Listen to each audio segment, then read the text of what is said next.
నర్సీపట్నం మండలం అమ్మలాపురం గ్రామంలో పర్యటించిన మాజీ ఎమ్మెల్యే కోటి సంతకాల సేకరణ కార్యక్రమంలో పాల్గొన్న మాజీ ఎమ్మెల్యే ఉమాశంకర్ గణేష్.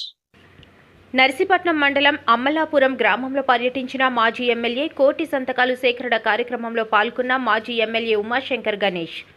నర్సీపట్నం మెడికల్ కాలేజ్ను కూటమి ప్రభుత్వం అన్యాయంగా ప్రైవేటీకరణ చేస్తుందని, ఈ ప్రాంత ప్రజలకు కూటమి ప్రభుత్వం అన్యాయం చేస్తుంది అని అన్నారు. ప్రైవేటీకరణ చేయడం వలన ఈ ప్రాంతంలో ఉన్న పేద ప్రజలకు ఉచిత వైద్యం పూర్తిగా అందకుండా చేయడం జరుగుతుందని, అంతేకాకుండా పేద విద్యార్థులకు ఉచిత విద్య కూడా దూరం చేయడం జరుగుతుంది అని మాజీ ఎమ్మెల్యే గణేష్ అన్నారు. కోటి సంతకాలు కార్యక్రమంలో భాగంగా ఈరోజు అమ్మలాపురం ప్రజలతో సంతకాలు తీసుకోవడం జరిగిందని, గౌరవ గవర్నర్కి పంపించే లేఖపై తీసుకున్న సంతకాలు మాజీ ముఖ్యమంత్రి వైసీపీ అధినేత వైఎస్ జగన్మోహన్ రెడ్డి ఆధ్వర్యంలో గౌరవ గవర్నర్కి పంపించడం జరుగుతుంది అని మాజీ ఎమ్మెల్యే అన్నారు. నమస్కారం అండి. మరి ఈరోజు వైఎస్ఆర్ కాంగ్రెస్ పార్టీ రాష్ట్ర అధ్యక్షుడు వైద్య పిలుపు మేరకు ప్రతి రాష్ట్ర వ్యాప్తంగా మెడికల్ కాలేజ్ ఏదైతే ప్రైవేటీకరణ చేస్తున్నారో దానికి వ్యతిరేకంగా మరి సంతకాల సేకరణ, కోటి సంతకాల సేకరణ కార్యక్రమం చేపట్టడం జరుగుతుంది. అందులో భాగంగా ఈరోజు నర్సీపట్నం నియోజకవర్గంలోని నర్సీపట్నం మండలానికి సంబంధించి అమలాపురం గ్రామంలో మరి పార్టీ నాయకుల ఆధ్వర్యంలో ఈరోజు కోటి సంతకాల కార్యక్రమం ఇక్కడ ఉన్న గ్రామస్తులందరూ కూడా కార్యక్రమం చేపట్టడం జరుగుతుంది. అయితే ముఖ్యంగా మేము చెప్పేది ఏంటంటే, మీ ద్వారా ఈ నియోజకవర్గ ప్రజలు కానీ రాష్ట్ర ప్రజలు చెప్పేది ఏంటంటే, ఏదైతే జగనన్న ప్రభుత్వంలో మరి ఇక్కడ నర్సీపట్నంలో మరి ప్రభుత్వ మెడికల్ కాలేజ్ శాంక్షన్ చేయడం జరిగింది. ఇప్పటికే 3 ఫ్లోర్లు కూడా వేశారు. అది ఈ ప్రాంతంలో ఉండడం వల్ల మా ప్రాంతంలో వేలాది మందికి ఉచితంగా వైద్యం అందించే కార్యక్రమం, ఉచితంగా ఆపరేషన్లు చేస్తారు, ఉచితంగా ట్రీట్మెంట్ అన్నీ కూడా ఫీజులు కానీ మన ఏదైనా సరే మరి ట్యాబ్లెట్లు కానీ అన్నీ కూడా ఇచ్చే కార్యక్రమం, మరి టెస్టులు కూడా ఫ్రీగా చేసే కార్యక్రమం. మరి ఇలాంటి పరిస్థితుల్లో కూటమి ప్రభుత్వం వచ్చిన తర్వాత ఇక్కడ ఏదైతే నర్సీపట్నంలో మరి శాంక్షన్ అయి ఉందో దాన్ని ప్రైవేటు పరం చేస్తున్నారు.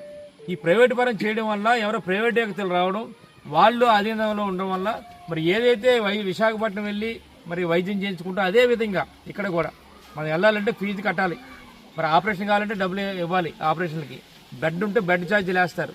అదే జగనన్న ప్రభుత్వంలో ఏదైతే ప్రభుత్వ కాలేజ్ ఉందో అదే కానీ చేసినట్లయితే మరి ఈ ప్రాంతంలో వేలాది మందికి మధ్యతరగతి కుటుంబంలో పేదలు ఎంతోమంది వేలాది మంది ఈరోజు నర్సీపట్నం నియోజకవర్గంలో కానీ, పక్కన ఉన్న పైకిరేపు నియోజకవర్గం కానీ, పక్కన ఉన్న చోడవరం నియోజకవర్గం నుంచి, పక్కన పాడే నియోజకవర్గం నుంచి వేలాది మంది ఇక్కడికి వస్తారు.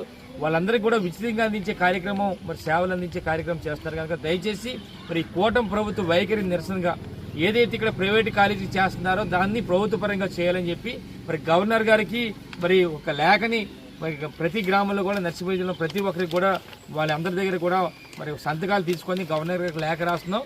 మరి దీని తాలూకు ఉద్దేశం ఏంటంటే, రేపు రాబోయే రోజుల్లో మరి గవర్నర్ గారి అపాయింట్మెంట్ తీసుకున్న తర్వాత జగనన్న మరి ఏదైతే ఈ ప్రైవేట్ కాలేజీలు ఉన్నాయో మన రాష్ట్రంలో ఉన్న 10 కాలేజీలు కూడా పీపీపీ చేస్తున్నారు, దాన్ని ప్రైవేటు పరం చేయకుండా ప్రభుత్వం నిర్వహించాలని చెప్పి ఈ లేఖలు చేస్తున్నాం. అందులో భాగంగా ఈరోజు అమలాపురంలో ఉన్న మరి పెద్దలందరితో కూడా ఇక్కడ గ్రామస్తులందరూ కూడా రావడం జరిగింది. మరి వీరందరూ కూడా వివరించి ఇప్పటికే వారందరూ కూడా ఎట్టి బస్సులో కూడా దీన్ని మరి ప్రైవేటు పరం కాకూడదు, ప్రభుత్వమే నిర్వహించాలి, ప్రభుత్వం నిర్వహిస్తే మరి మా ప్రాంతంలో ప్రతి ఒక్కరికి కూడా ఉచితంగా వైద్యం అందుతుందని చెప్పి అందరూ కూడా సంతకాల కార్యక్రమం చేస్తున్నారు. కనుక వారందరికీ కూడా వైఎస్ఆర్ కాంగ్రెస్ పార్టీ తరఫున ప్రత్యేక ధన్యవాదాలు తెలుపుకుంటూ నమస్కారాలు తెలుపుకున్నాం. జై జగన్.